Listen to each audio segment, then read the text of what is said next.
Welcome to the kitchen. We're gonna make Salisbury steak, which is really hamburger patty, grilled onion, brown gravy, all in one skillet.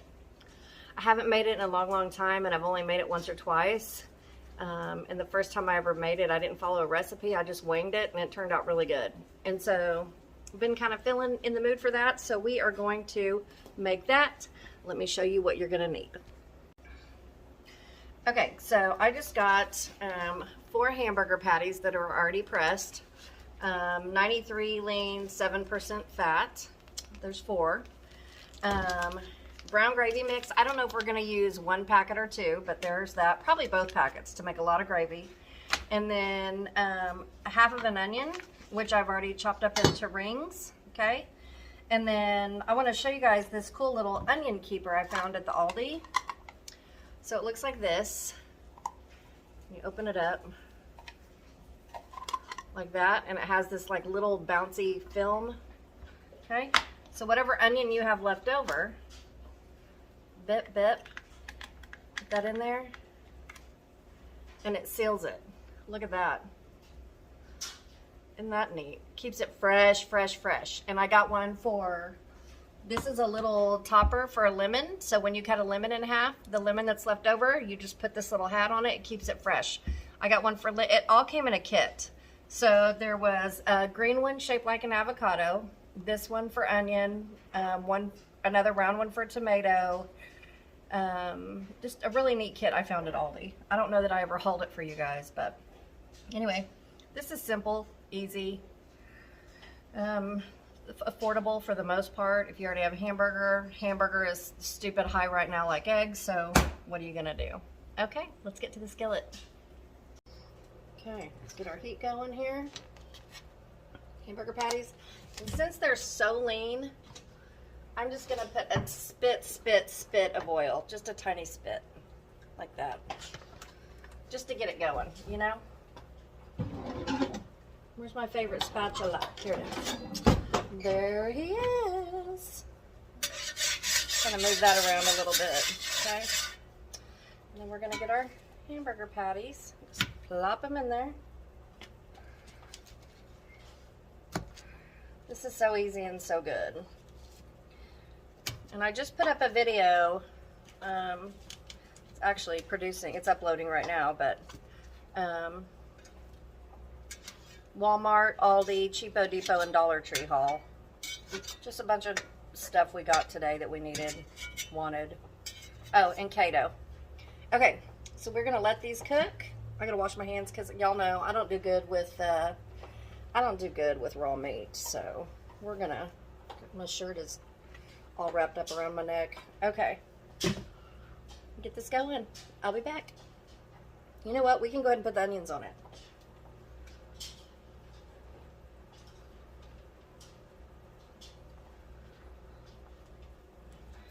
Go ahead, and I usually let it cook down first, but I'm going to go ahead and get these in there just so it'll marry the flavors. And you want them to be all sauteed up anyway, so we want to let all that cook together.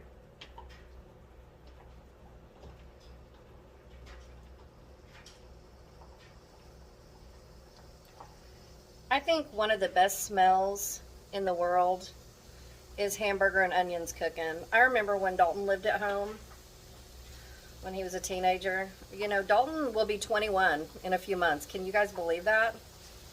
I always talk about my boys and Riley a lot, and Dalton, but Dalton is gonna be, I don't talk about Dalton as much, do I? He's just grown, you know? I won't see him as much, but he'll be 21 in May. Okay, we're gonna let that cook. We'll be back. Oh, what I was going to say is Dalton, anytime I cooked hamburger meat and onions, he would always come downstairs and talk about how good it smelled. And now Dalton's a really good cook, and he loves to cook. He's always trying recipes. So, I love that. Anyway, I'll be back. Already smells good, that quick. Okay, I have scooped out the hamburger patties and put them in another skillet, because we got to make the gravy. Some of those onions stayed behind. That's fine. 2 cups of cold water. in that skillet. Brown gravy mix. We're gonna do 2, so it's 1 cup per packet, and I'm doing 2 cups because we want all the gravy, okay? Let's get our heat back on, low. And we're just gonna whisk this in.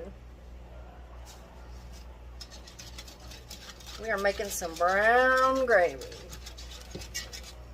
Okay. Let that start thickening up.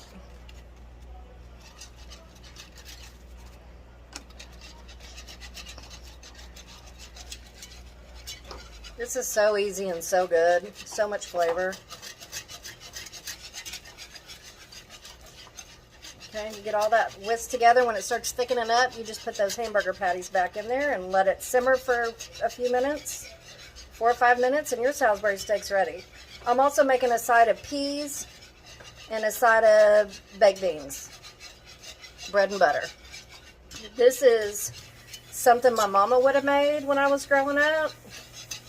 Poor man food.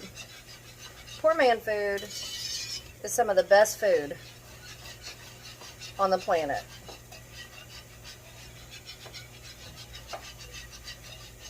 So onions are in there. I probably could have made more onions in there, but I just used a half of one. I wasn't sure.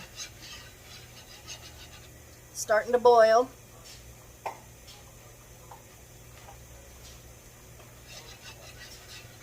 Let that thicken up a little bit.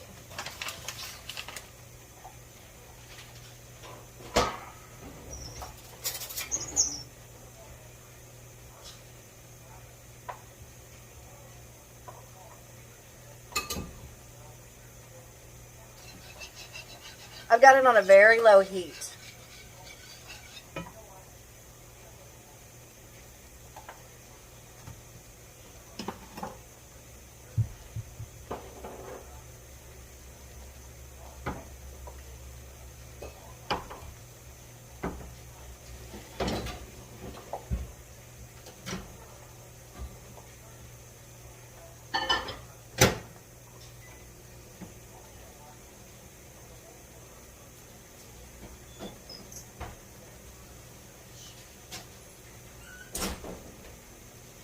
I'm still here. All right. So we are going to go ahead and scoop these hamburgers back in here.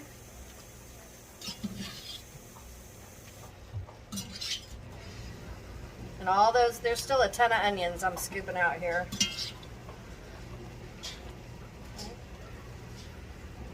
Flip those over a little bit.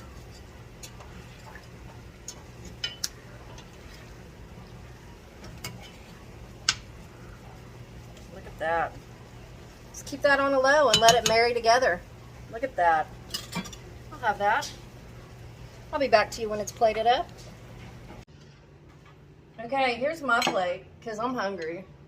I got 2 Salisburys, some baked beans, peas, and bread and butter. That is old school.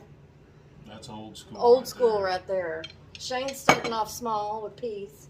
I'm not super hungry, so I got the don't fill my plate portions. We broke out the fine china tonight. We did. Right straight from the Dollar Tree. Baby, tell me what you think.